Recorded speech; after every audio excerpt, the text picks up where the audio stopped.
नमस्कार, बहुत स्वागत है आप सभी का प्रदेश के number 1 news channel India news Haryana पर।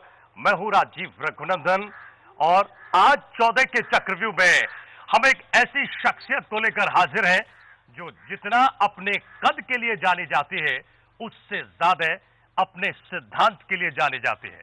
आज 14 का चक्रव्यूह में हमारे साथ हैं हरियाणा विधानसभा के अध्यक्ष कुलदीप शर्मा साहब। कुलदीप शर्मा साहब से हम तीखे सवाल करेंगे। हम ये जानने समझने की कोशिश करेंगे कि प्रदेश की सियासत इस वक्त कहां खड़ी हुई है, क्योंकि हमारा प्रदेश अब चुनाव के दौर में है। कांग्रेस पार्टी लगातार ये दावे कर रही है कि वो हुड्डा के नेतृत्व में जीत की हैट्रिक लगाएगी, सरकार बनाएगी। दावे विपक्षियों की तरफ से भी हो रहे हैं। कोई 10 साल का वनवास तोड़ने का दावा कर रहा है तो कोई इतिहास रचने की बात कर रहा है। इस पूरे सियासी परिदृश्य में कांग्रेस पार्टी कहां खड़ी है, कुलदीप शर्मा क्या सोचते हैं, ये हम जानेंगे 14 का चक्रव्यूह में।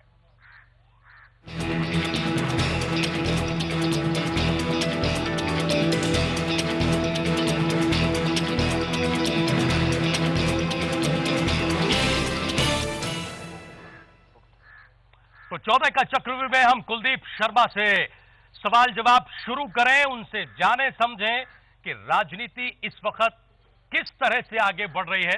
इससे पहले हम आपको बता दें कि इस वक्त हम पुगथला गांव में हैं, जहां पर हमारे साथ तमाम लोग भी मौजूद हैं। इस वक्त बाकायदा एक चौपाल लगी हुई है।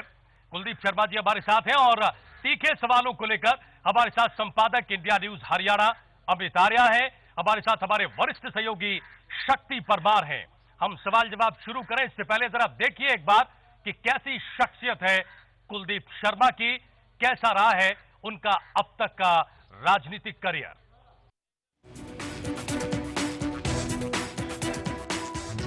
हरियाणा की सियासत में विधानसभा स्पीकर कुलदीप शर्मा किसी परिचय की मोहताज नहीं है। प्रदेश की सियासत को करीब से देखने और समझने वाले कुलदीप शर्मा को राजनीति का काफी लंबा अनुभव है। पंडित जी सियासी परिवार से ताल्लुक रखते हैं। उनके पिता स्वर्गीय चिरंजी लाल शर्मा गन्नौर से एक बार विधायक बने, करनाल से कई बार सांसद रहे।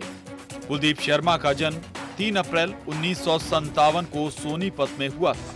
इन्होंने बीए और एलएलबी की डिग्री हासिल की। कुलदीप शर्मा सोनीपत जिले की गन्नौर विधानसभा से विधायक है और इस बार भी शर्मा जी इस सीट से सियासी दंगल में होंगे।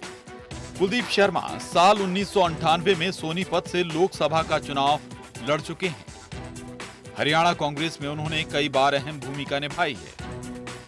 हुड्डा सरकार में कुलदीप शर्मा सर्वसम्मति से हरियाणा विधानसभा के 19वें स्पीकर चुने गए।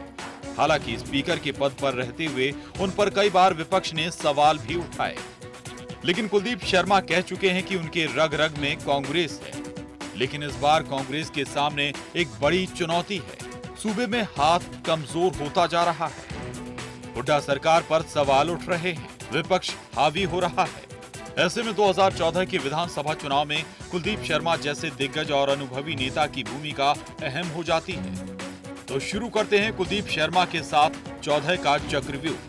14 के चक्रव्यूह में कुलदीप शर्मा को कई तीखे सवालों का सामना करना पड़ेगा। उम्मीद करते हैं कि वो इन सवालों का बेबाकी और ईमानदारी से जवाब देंगे।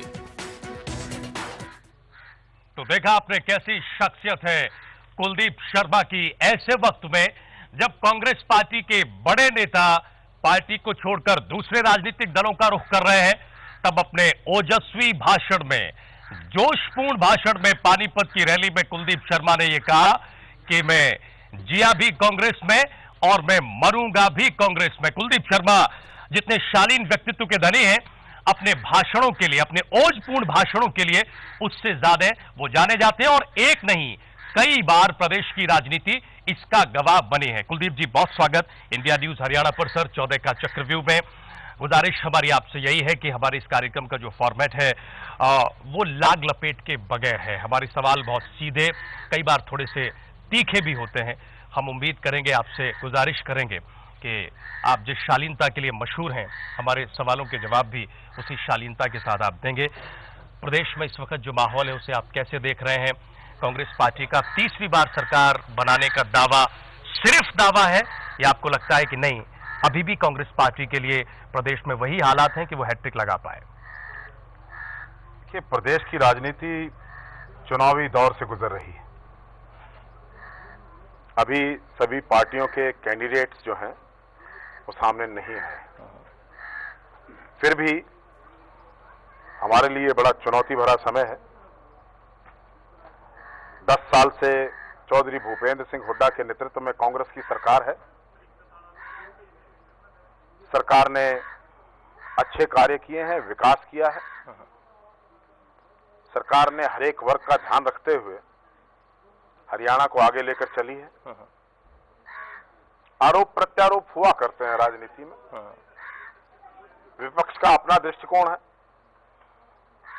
परंतु मैं ये दावे से कह सकता हूं कि हरियाणा के 48 साल के इतिहास में चौधरी भूपेंद्र सिंह हुड्डा के नेतृत्व की ये कांग्रेस सरकार इन 48 साल का एक स्वर्णिम इतिहास बना हुआ है। और जब भी कोई आगे चलता है, जब हम चुनावी दौर से गुजर रहे हैं और अगले चुनाव हमारी तरफ देख रहे हैं, तो हम लोगों के सामने अपने पिछले 10 साल का कार्यकलाप जो हमने किया है उसको लेकर जाएंगे।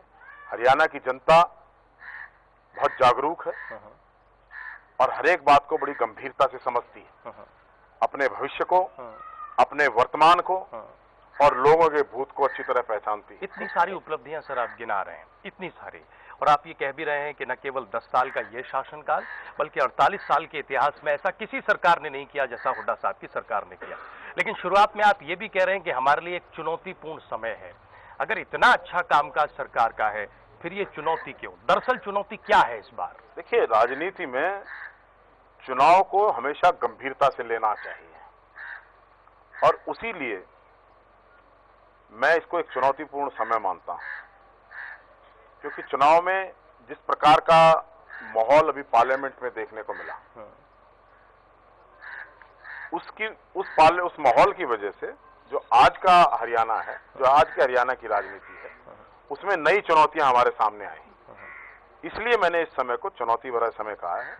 राजनीति में खासकर चुनावी दौर को हमेशा गंभीरता से और चुनौती समझकर लड़ना। तो लोकसभा के नतीजे थे पिछले, वो अच्छे नहीं रहे कांग्रेस के लिए। गन्नौर में भी बढ़त नहीं बना पाई कांग्रेस। निश्चित रूप तो अब क्या लगता है कि विधानसभा में स्थिति और परिस्थिति बदल जाएगी? देखिए, लोकसभा के चुनाव के मुद्दे और विधानसभा चुनाव के मुद्दे अलग अलग हुआ करते हैं और इसका ताजा परिणाम आप देख रहे हैं कि जब उत्तरांचल में उपचुनाव हुए वहां कांग्रेस जीती, बीजेपी से हमने छीन ली। जब बिहार और पंजाब में चुनाव हुए वहां कांग्रेस ने बढ़त बनाई और भारतीय जनता पार्टी को स्थान खोना पड़ा।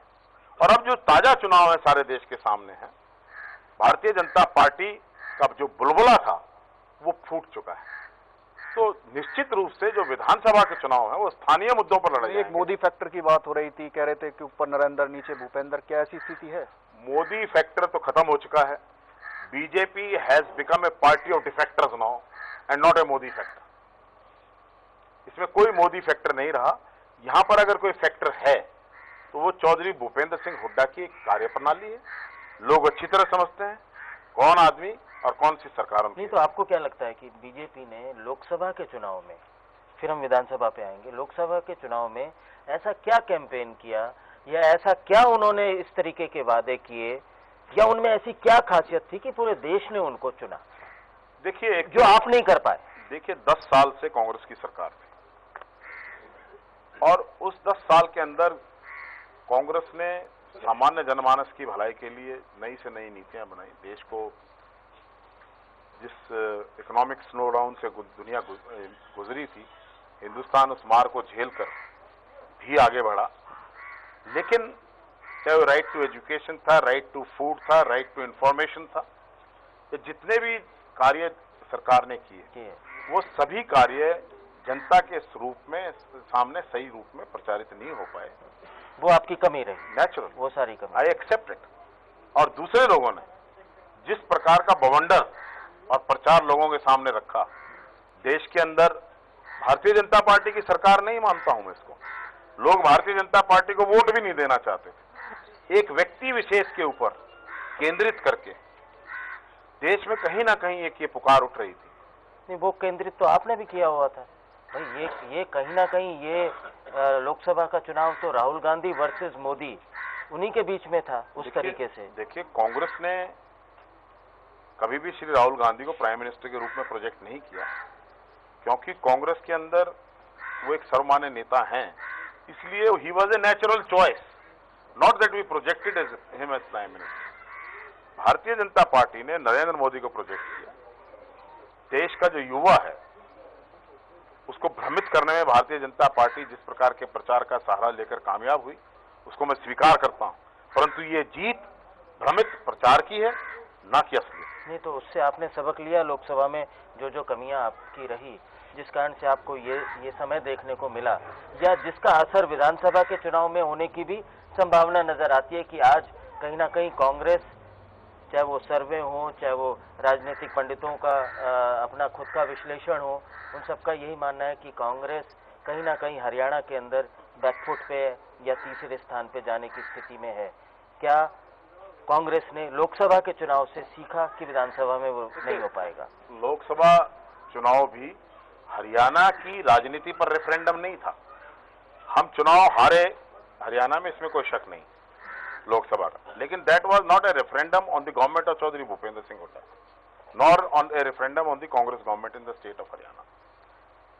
हरियाणा का जो चुनाव है, चौधरी भूपेंद्र सिंह हुड्डा की और कांग्रेस की जो नीति है, उन पर अब लोगों ने अपनी राय जाहिर करनी है इस चुनाव के माध्यम से। और आज लोगों को ये समझ में आ रहा है, जैसे मैंने कहा कि इस 10 साल के अंदर किसान के लिए, मजदूर के लिए, व्यापारी के लिए, हर वर्ग के लिए जिस प्रकार से चौधरी भूपेंद्र सिंह हुड्डा ने काम किया, और भारतीय जनता पार्टी की पिछले 3 या 4 महीने से ये जो 100 दिन की सरकार है, इसका जो टोटल फेल्योर है, अच्छे दिन आने के स्लोगन की बजाय जो लोगों के लिए बुरे दिन आ गए, भारतीय जनता पार्टी के लिए बुरे दिन आ गए, तो उस परिस्थिति से कांग्रेस जो जिस बैकफुट पर आप लोग कह रहे हैं, बैकफुट पर कभी नहीं थी, उस परिस्थिति से, उस मानसिकता से निकलकर और एक चुनावी माहौल की ओर हम बहादुरी से बढ़े। हाँ, ये मानसिकता कहीं ना कहीं कांग्रेस के कार्यकर्ता में भी आई, नीचे तक आई, उस सारे इसमें तो कोई दो राय नहीं है। देखिए, यही कारण है, तभी वो रिफ्लेक्ट करता है उस तरीके से। ये हाँ, उससे आप कितना उभार पाए या उभारने का प्रयास कर रहे हैं, वो तो लीडर्स के ऊपर निर्भर करता है। मुझे एक बात की तो खुशी है कि जिन लोगों की सोनिया गांधी, कांग्रेस और चौधरी भूपेंद्र सिंह हुड्डा में आस्था नहीं है, वो कांग्रेस से तौबा करके चले गए। हमें इस बात की खुशी है। नहीं, तो आपने इसको हुड्डा कांग्रेस बना दिया। हुड्डा कांग्रेस, ये आरोप भी लगता है आपके ऊपर, मतलब पार्टी के ऊपर, कि सिर्फ और सिर्फ हुड्डा जी, इसके अलावा कोई नहीं। तो जब मोदी बीजेपी बन सकते हैं, अटल बीजेपी बन सकते हैं, तो ये हुड्डा कांग्रेस काम तो हुड्डा जी ने किया है। हरियाणा में विकास का काम किया है मुख्यमंत्री के रूप में, अपनी शराफत और राजनीति के मायने बदलकर हरियाणा को विकास के पथ पर लेकर आगे चले तो हुड्डा जी हैं। नाम किसका लें हम? उन लोगों का जो भूपेंद्र सिंह हुड्डा से की टांग खींचते रहे हैं, या जो कांग्रेस को कमजोर करने में लगे हुए। हमारे पास तो नेता अगर हरियाणा में कोई है जो इस कांग्रेस की गाड़ी को खींचकर चुनाव के मैदान में जीत कर आएगा, वो हमारा योद्धा चौधरी भूपेंद्र सिंह हुड्डा। मतलब उल्टा आप लोग एक तरीके से खुश हैं कि जिन्होंने जाना था वो चले गए, और जो सही मायने में कांग्रेस है एक तरीके से, और वो कांग्रेस अब है, वो अपनी ताकत और क्षमता पे लड़े। एक तरीके से यू पीपल आर सेटिस्फाइड। मैं एक बात, इस सारी बात को एक शेर में समाप्त कर देता हूं। फक्त जरा सी बात पर बरसों के याराने गए, फक्त जरा सी बात पर बरसों के याराने गए, खैर अच्छा ही हुआ कुछ लोग पहचाने गए। कुछ लोग पहचाने गए। कुलदीप जी, आपने जिक्र किया कि मोदी फैक्टर का बुलबुला फूट गया, 100 दिन में सरकार और पार्टी एक्सपोज हो गई, लेकिन बीजेपी ये मानने को तैयार नहीं है। वो उसी मोदी के चेहरे को हरियाणा में इस्तेमाल कर रही है। वो कोई सीएम उम्मीदवार नहीं भी कहते हैं कि सीएम का पोस्टर नहीं होगा, पीएम का पोस्टर ही पीएम का पोस्टर होगा। ऐसा क्यों? ऐसा इसलिए कि कोई ऐसा नेता भारतीय जनता पार्टी में नहीं है जिसकी इमेज सारे हरियाणा में हो। ट्रांस हरियाणा लीडरशिप बीजेपी के किसी नेता में क्षम नहीं। मैं तो हमारी तो चुनौती है कि भारतीय जनता पार्टी जिस प्रकार दिल्ली में डॉक्टर हर्षवर्धन, राजस्थान में वसुंधरा राजे सिंधिया, गुजरात में नरेंद्र मोदी, मध्य प्रदेश में चौहान और उधर डॉक्टर रमन सिंह, 5 प्रदेशों में तो वो मुख्यमंत्री का कैंडिडेट घोषित करके चलते हैं। हरियाणा में क्यों डर रहे हैं? करें घोषित रामविलास जी को, करें घोषित राव इंद्रजीत सिंह को, करें घोषित अभिमन्यु को, करें घोषित टक्कर जी, वो क्या नाम है, खट्टर जी को, जिसका भी हमारे माननीय सभी, मेरे लिए सभी बड़े नेता हैं। लेकिन भारतीय जनता पार्टी आज ऐसे लोगों का नाम चला रही है, कभी सुषमा स्वराज का नाम भी चला रहे हैं, इसलिए चला रहे हैं कि हरियाणा की भारतीय जनता पार्टी के अंतरिक्ष में कोई भी ऐसा चमकता हुआ सितारा नहीं है जो भारतीय जनता पार्टी के नेतृत्व के अंधेरे को दूर कर सके।